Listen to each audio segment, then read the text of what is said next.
with it being born during or soon after the rumbling. So yeah, I think there are plenty of ways you can interpret this. What you can only interpret one way though is the shot of the scouts charging the Colossal, because the only interpretation here is badass, with Mikasa pulling a Levi versus Zeke move here and charging in solo. And while that in and of itself is incredible, the shot of Mikasa grabbing Eren mid-air and throwing him at the armor is absolute peak. We've already seen a few shots of the scouts launching off of each other mid-air, so this is very much that. Just further proving that the ODM gear movement system is still unmatched in coolness factor.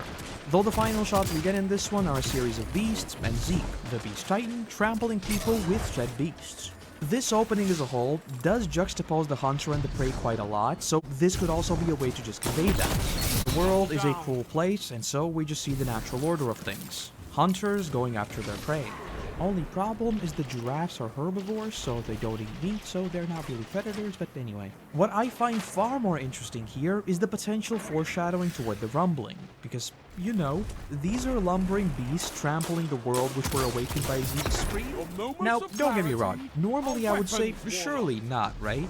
No way that the opening of all things would foreshadow something as big as that. But, you know, I mean, the ending did. So, yeah, this opening really slaps.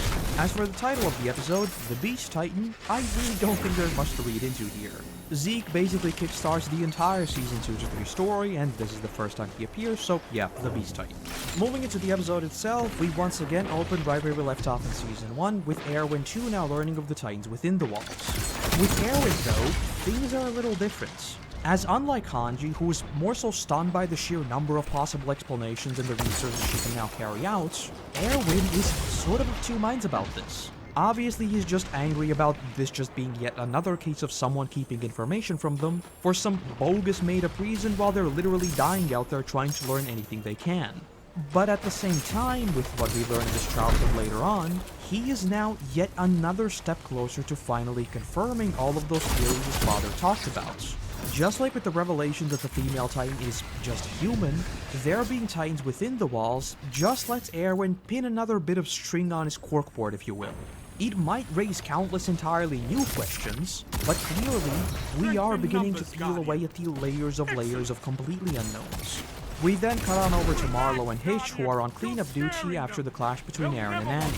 And here, we very much see how this was almost their Trosten trial by fire. First off, they discuss how they're probably just going to cover all of this up, with Marlo just asking how and why. With Marlo, we've already seen how he had this dream of cleaning up the MP and ending the endless corruption we'd already seen with them.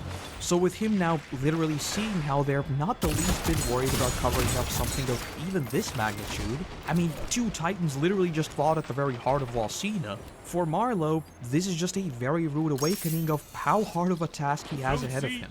Though unfortunately for a mob cosplayer, we'd soon have far more pressing matters, but more on that soon. And another thing to note here is notice how Hitch's "haha Marlo, you're just a silly wannabe soldier" persona is all but gone. Just a couple of episodes ago, we heard about how she joined the MPs, basically just hoping to slack off. So just like with Marlo, this is a very rude awakening for her that, with the Titan War now really heating up, there is no shroud of ignorance here. The MPs are no more safe than everyone else. And so, just like Eren's squad back in Frost, they now find themselves also just cleaning up bodies.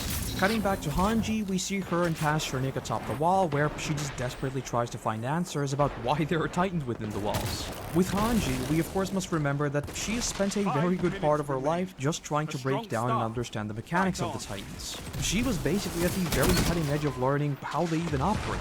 So to her, the sudden realization that people like Pasternak and potentially many others already know something about not only the Titans but also how the walls were built using Titans is both a blessing, as she'll finally be able to further progress her research, but also a curse in that it somewhat trivializes all of her accomplishments.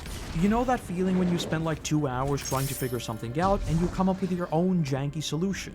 But then someone walks up and demonstrates how to do it in like 2 minutes in a far more simple way.